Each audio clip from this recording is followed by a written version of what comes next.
Everybody thinks we won the Second World War. We beat Hitler, but we didn't beat Joseph Stalin. The communists effectively won the Second World War in Europe. And then after 1945, Russia didn't let go the country that we went to war for. We went to war on behalf of Poland. The communists took Poland, they took Czechoslovakia, they took Hungary, Romania, Lithuania, Latvia, Estonia. They gobbled all of that up, and they used their military might to do it. But they couldn't get as far as France, they couldn't get as far as us. So what they did, they set out to subvert every Western country that they could not militarily take over. And this led through the Frankfurt School. I don't know if you've all heard of the Frankfurt School, but the idea there was to declare war against the culture of Western Europe. And in our case, it was a Christian capitalist culture. And the 1960s, 1970s saw students all across the campuses in America and all across Western Europe, and one of their slogans that came from a Frankfurt School guy called Herbert Marcuse was, "Hey, hey, ho, ho, Western civilization has got to go." And they declared war on us, cultural Marxism war against us. And it's been incredibly successful. This is where political correctness comes from. Political correctness is not some sort of fluffy little ideal about people being nice to each other. Political correctness is a war against white, Christian, heterosexual, capitalist males, because that is what needed to be defeated by the communists. I'm going to get onto the whole immigration side of that a little bit later on. But in order to destroy us, they first had to take away our capitalist side, which is why the unions in the 70s and the 80s were chock full of communists. You know, Jack Jones, who was the TGWU guy, was apparently taking his orders from Moscow. He was being debriefed by Oleg Gordievsky, I think his name was, that came out and said this recently. So they took over the unions. You know, think what we used to have. We should be today like Germany. You know, we're much the same people. We're Anglo-Saxon. We're inventive. We had shipbuilding. We had car manufacturing. Now, these were hugely important to us. And the communists infiltrated the trade unions, and they destroyed our industries, basically by strike, strike, strike, and eventually the whole lot just fell apart. That didn't happen in Germany, which is why Germany is economically successful today, and we are not. You know, we're not a basket case yet, but we are not successful in the way that Germany is. So our sort of manufacturing economy was effectively destroyed by cultural Marxism. And when Margaret Thatcher came in and took on the union, specifically the Arthur Scargill and the NUM, she didn't defeat the entire unions. You know, she defeated Arthur Scargill. But what she did after that was a tremendous mistake. She said, look, we're not going to be a manufacturing country anymore. We're going to be a service industry country. Now, to be a service industry country, you need to have educated people. If you're not going to go into the factories and do these sort of jobs anymore, then you need to have, if you're a country that survives on shuffling bits of paper, you need to have an educated base coming up through the schools. So the hard left got into the education system. They got into the whole teacher training college, they got into all the local education authorities, and they worked very hard to effectively destroy our education. And one of the, you know, when I was at school, politics was never mentioned. There was no politics when I was at school. Schools now are all about politics. It's all about politically correct values. And they put this at the forefront of what they do in schools. You know, forget about learning how to read and write and spell and add up. The most important thing is to have the correct PC ideology. And so, also doing that, again, when I was at school, 5% of people from my era went on to university. Because in those days, universities were actually centres of excellence. Now it's 50%. And of course, the whole thing has been dumbed down to get that 50% intake in. And we can't compete anymore with our degrees, which are almost worthless now. China is on the up. China is apparently a communist country, but China takes education very seriously because the next generation is extremely important. And one of the things, I'm going to get onto the whole racial side of education as well, but back in the 1980s, there was a headmaster of a school in Bradford that was a majority Pakistani Muslim school. And he was hounded out of his job because he said, look, I want the children from this school to be able to integrate into British society. So I don't want them being taught in Urdu, because if they all speak Urdu, they will never get a job in Britain. And he said, I don't want them going to Pakistan for 3 months of the year, which is what was happening, because that is 3 months out of their educational curriculum. If you were a white British, you would be in trouble. You know, your parents would be called in. You're playing truant. But apparently 3 months in Pakistan is no problem.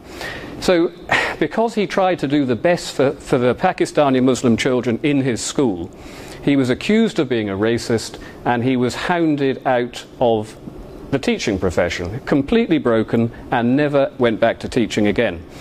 One of the people who was instrumental in driving him out was a guy called Professor Chris Mullard, who's a black guy. He's a black power guy, and he's a Marxist. And he said, I'm not going to quote it exactly, but roughly what he said was, talking about blacks particularly, he said, we don't want to give them a good education. What we want is for them to be angry, disaffected, unemployable, and rioting on the streets, because only then are we going to see racial equality in this country. We will do it via rioting in the streets. Now, you'd have thought, between Headmaster Ray Hunniford and Professor Chris Mullard in Britain, that one of them would be persona non grata, and it should obviously be Professor Chris Mullard. But it's not like that in Britain. Hunniford was sacked. Professor Mullard is extremely influential in UNESCO, all to do with education, the United Nations, UNESCO. He's even been knighted for services to education in this country. And it's just going back again to, is Britain sustainable? Our educational system is no longer sustainable in this country. We can't produce the sort of people we need who are going to go on there and paper shuffle. And I made a little brief note on here that Christine Blowers is the General Secretary of the National Union of Teachers. This is the biggest union, teachers' union in the country. More than half the teachers are all members of this union. Christine Blowers is also Vice Chair of Unite Against Fascism. Everybody knows what Unite Against Fascism is. You know, it is a totalitarian fascist boot boy movement that relies on violence and intimidation. And here you have the most important woman in education in this country, not just a member of it, she's a proud vice chair of it. And nothing is said about this because the left now control pretty much everything. Moving on to immigration, this is another side of it that the hard left used to break down our culture, break down our society, break down our people, because again we had that terrible mistake of being a Christian capitalist country, which they didn't want. They wanted us to become communist. And when people talk about racism and immigration, none of us dislike immigrants. But what we do understand is that these immigrants are just pawns of the hard left. They're using them deliberately to break down the culture of the country and eventually to eliminate the people of the country. This is the hatred that the left have for traditional Britain and the people that live here. And all they want to do, and all they have wanted to do since the 1930s, is to bring about a communist society in this country. And they need to break it down, they need to create social disorder, anarchy, rioting, and only then will they come to power. They used to think that the working class would bring communism to this country. But after the Second World War, the working class became more affluent, and they were never going to to do the job for the left that the left wanted them to do, which is why immigration is such a huge thing for the left. And not in a communist country. If you go to countries that were communist like Czechoslovakia and Poland, because they'd had their communist revolution, they didn't need immigrant pawns to destabilize it to bring about the revolution, because they had already done it. Only in Western countries did they bring in mass immigration. Only in Western countries. They didn't do it at all in communist countries, and they only did it to break us down. And Britain is, who knows how many people are here now? We're told there are 63 million in this country. The supermarket bosses reckon there are 80 million people here based on food production. And when I look at the border agency in this country, who've admitted they haven't got the faintest idea who's here, or the faintest idea of how many indigenous Brits have left and gone to Canada and Australia, they have no idea. Whereas supermarket chiefs, minute detail on their little spreadsheets about how much food they sell, and if they say there are 80 million people here, I would be more inclined to believe them than the UK border agency. So let's assume there are 80 million people here. What would the country be like? Would it be sustainable? Well, we are already seeing that it is unsustainable. We need to build 7 million new houses. Where are we going to build 7 million new houses? We're going to build them on the Greenbelt. We need to build hundreds of hospitals. All of this fuss recently about the NHS. The reason the NHS is on its knees is because we are the International Health Service. There are simply too many people using its facilities. And it was never designed for that. It was designed for us. So hospitals, schools, 2,000 new schools need to be built. It costs a lot of money to build one school. It costs millions of pounds to build one school. If you look at all of these houses, hospitals and schools, it's going to cost billions and billions of pounds, and we haven't got any money left. We're bankrupt. Our economy still works. We still manufacture to a certain extent, but our economy is split into two different spheres. We've got the manufacturing economy, and then we've got the government economy. And the government economy is completely bankrupt. If you watch the BBC News about all this dreadful austerity that Cameron creature is getting involved in, there is no real austerity. When they came in, they inherited a £700 billion debt, national debt, from the Labour government. When they go out, if they go out in 2015, the Conservatives will have doubled that debt to 1.5 trillion.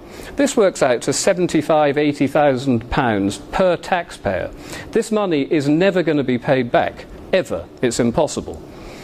So this is what immigration has brought us, because an awful lot of this stuff is going out on housing benefit and translators, and there's a huge industry built around immigration, trying to deport them. We've got 500,000 illegal immigrants.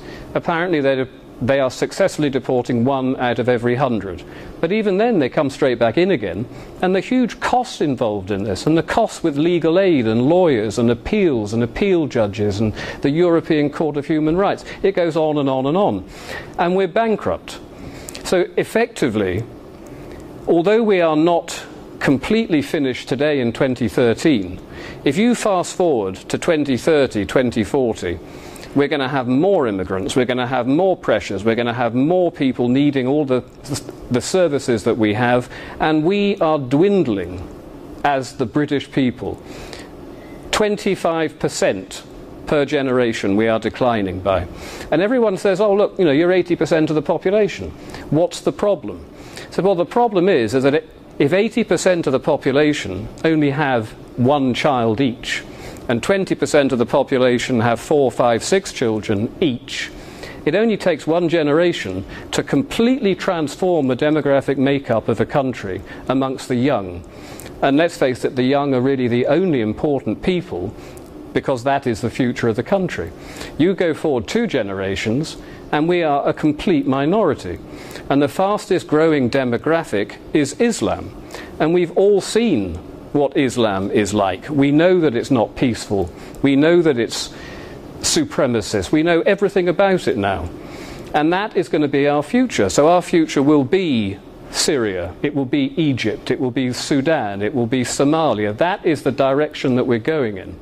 So to start, or to finish on the starting, is Britain sustainable? Educationally, we're unsustainable. Economically, we're unsustainable. Racially, we're unsustainable. And culturally, we're unsustainable. And in order to fix that, requires huge amounts of endeavour and sacrifice. And no mainstream politician today is going to do that, because all they care about, they don't care about 2030 or 2050 or their children's children. What they care about is the next election in 3 years' time. And they are never going to deal with these issues because these issues are simply too big for them to deal with. Which means that the hard left and their cultural revolution, their long march through the institutions, they have won.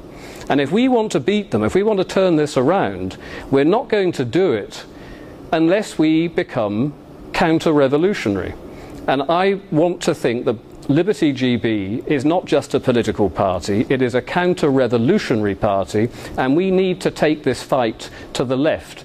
And just to give you an example, supposing David Cameron said, yeah, we're going to sort out education, we want, 50% of universities have to provide remedial reading and writing for people going to university. This is insane. Now, if you want to actually educate our children properly today, you need to take on Christine Blowers at the NUT and all of her mates at the UAF. They're going to throw bricks and bottles at you. David Cameron is never going to sort out the NUT. He's never going to sort out education. The only way you're going to do it is you come to power, first of all, please God. You come to power and then you approach Christine Blower and the NUT and you say, right, every single one of you top people here, quite frankly, is guilty of child abuse. You have deliberately destroyed the life chances of several generations of children in this country. We're going to lock you up. We're going to lock you up, but what we are certainly going to do, we're going to sack every single one of you, and we are going to bring in a new regime, a new ideology to put it right. That is a huge monumental task. And as I say, David Cameron, for all of his talk about making education better, is never going to do it. They won't do it about immigration, they won't do it about our culture, they won't do it about the economy, they won't do it about anything, because the task is simply too big. It really would take a counter-revolution, and Liberty GB is a genuine counter-revolutionary party. Thank you.